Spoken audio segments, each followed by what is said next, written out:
السلام عليكم، كيف دايرين؟ نتمنى تكون اموركم كلها بخير وعلى خير. اول حاجه بغيت ندعى مع الوليدات اللي عندهم امتحانات في هذه الفتره. الله ينجحهم، الله يسهل عليهم يا ربي، والله ييسر لهم الامور. اليوم ان شاء الله غادي نشارك معكم قطيبات بواحد التتبيله اللي زوينه والبطبوط اللي كيجي ناجح من اول تجربه. وقبل ما نبداو الفيديو ما نساوش نصليو على النبي عليه الصلاه والسلام. نخليكم دابا مع الفيديو. اول حاجه عندي تقريبا انا 250 غرام ديال الهبره اللي غنديرها بروشيط ديال اللحم. ممكن الكميه كتبقى على حساب العدد ديال الاسره كما كنقول لكم ديما. غادي نقطعها على هذا الشكل كما كتشوفوا، خليوها حتى النهار بنهارها فاش قطعوها. حيت ملي كتقطعوها قبل وكديروها في المجمد راه كتبقى وكتولي بيضه. ملي كتجبدوها تشويوها ما كيبقاش فيها هذاك اللون اللي كان فيها قبل وما كتجيكمش زوينه في الطياب. غادي نديرها في اناء اولا بول، غندير عليها القزبر يابس. بالنسبه للتوابل انا كندير فيها هاد التوابل، بعض مرات ما كندير فيها لا توابل لا والو، كنشويها غير هكاك. بالنسبه للتوابل كيبقاو اختياريين بطبيعه الحال. عندي البزار، عندي البابريكا المدخنه، عندي كمون، نص معلقه ديال الكمون. بالنسبه للكميه ديال العطريه كتبقى على حسب الكميه ديال شحال درتو ديال اللحم.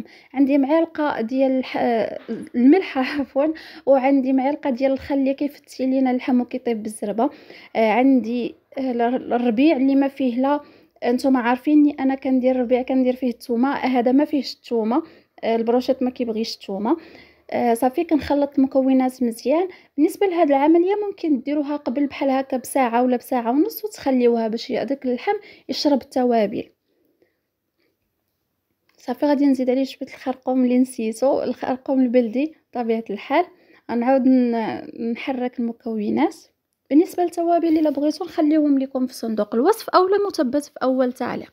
هنا غندوزو للعجينه. درت هذه العمليه هي الاولى. غادي ندوزو باش نعجنوا البطبوط ديالنا. عندي جوج جبانيات من الدقيق الابيض وجبانيه ديال الفينو. بالنسبه لهذا الفيديو انا راه عندي قديم وكنت محتفظه به وقلت علاش لا ما نحطوش في هاد الايام.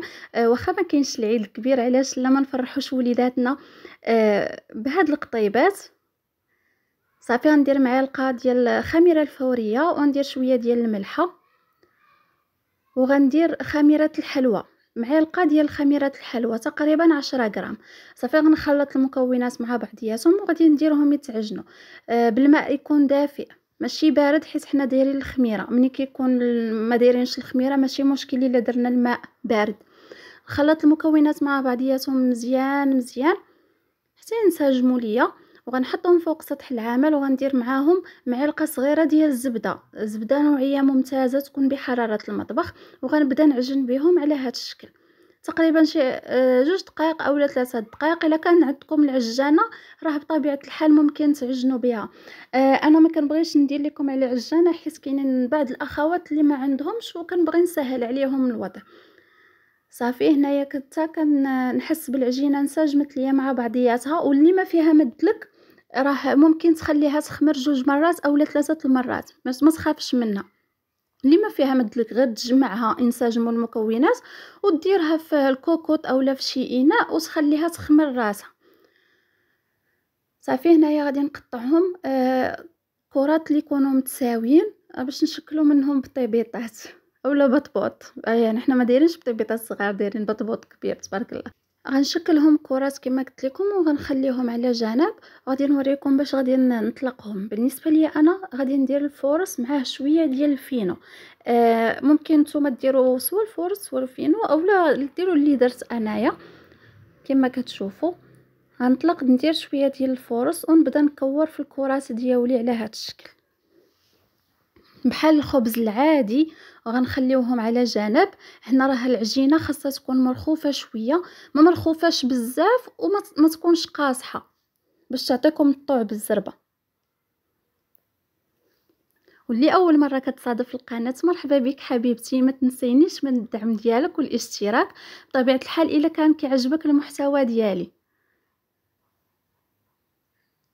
صافي على هذا الشكل بلا ما نطول عليكم الفيديو، كما كتشوفوا كنخليوهم يرتاحوا هنايا تقريبا غير باش يعطيوني الطعم. كما قلت لكم انا مخلياهم خفاف باش يعطيوني الطعم، وهنا كنخليوهم يرتاحوا كذلك تقريبا 2 دقائق صافي، وكنبدا نطلق فيهم.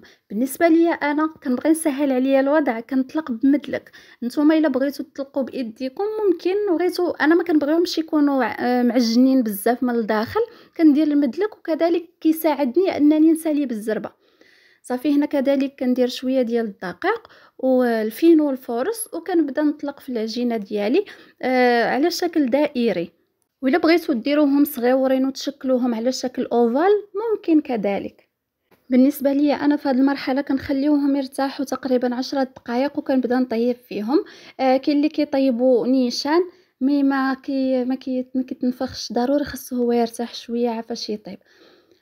صافي غادي نعاود معكم واحده اخرى. كما قلت لكم راه ممكن تشكلوهم شكل اوفال، ممكن كذلك ديروهم ميني بطبوط وتقطعوهم بحال هكا، تطلقوا عفوا تقسموا العجينه على 2 وطلقوا كل وحده بوحدها وتبداو تقطعوا فيهم على شكل دائري وصغيورين. هنا كما كتشوفوا خليتهم يرتاحوا 10 دقائق، وغادي ندوزو باش نطيب معكم البروشيط. بالنسبه للتطياب ديال البروشيط كاين عده انواع. انا بعض مرات كنديرهم في الاير فراير، بعض مرات كندير ليهم هاد الطريقه وكنديرهم في الفران، بعض مرات كنديرهم في آلة البانيني. كلهم كيعطيو نتيجه زوينه. اولا كديرهم بطبيعه الحال في الفاخر، غير هو داك باش تجبدي الفاخر وكذا فيه تماره. كنسهل عليكم انا هادشي، نص طيبته في الفران ونص درته في الفاخر.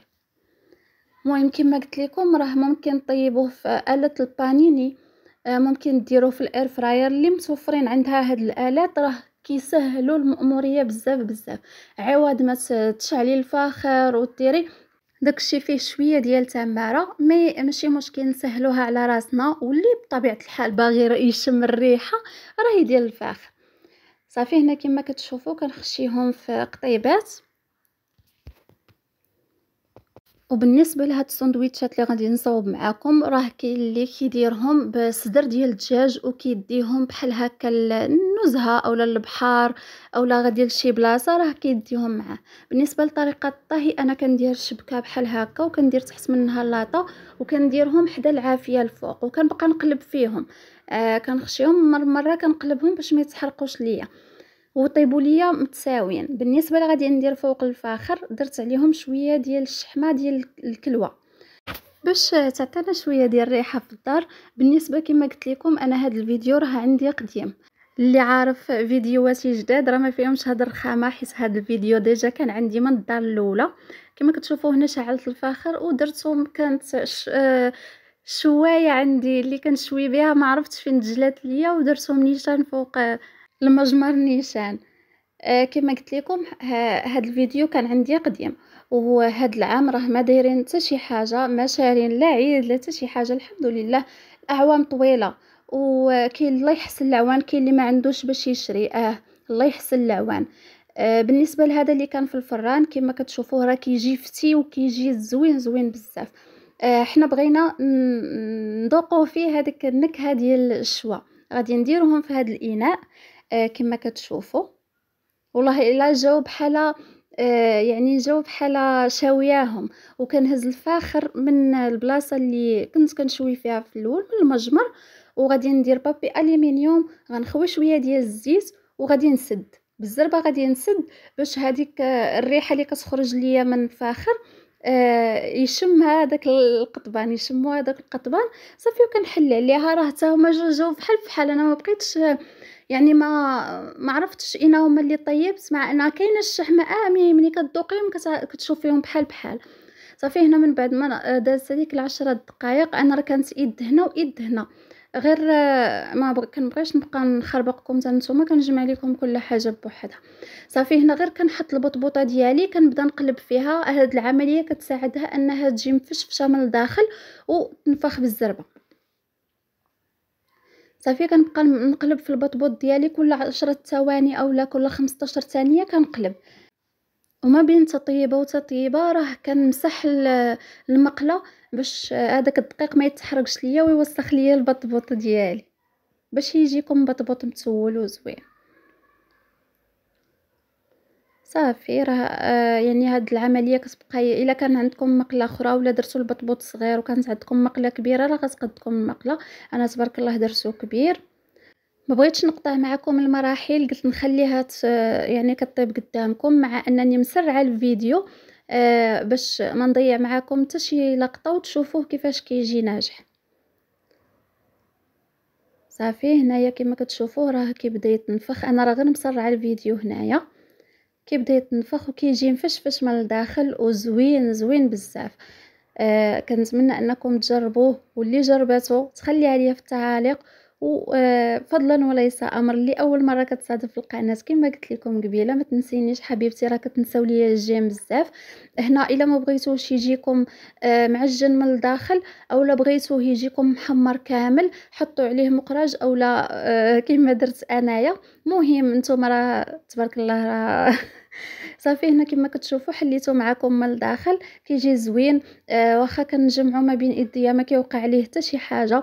كنتمنى انكم تجربوه. هنا انا غادي نعمرو بشويه ديال الخس وشويه ديال المطيشه وندير فيه هذوك القطيبات اللي شاركت معكم في الاول، راه كيجيو فتيين زوينين. كنتمنى انكم تجربوهم بهذه الطريقه، وما تنسوش تبارطاجيو الفيديو مع الاصدقاء والاحباب باش تعم الفائده وياخذ الفيديو حقه في المشاهدات.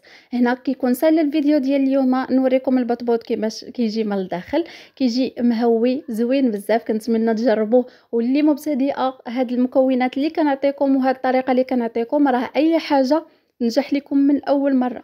الى اللقاء، الى فيديو قادم ان شاء الله، وما تنسونيش من الدعوات ديالكم.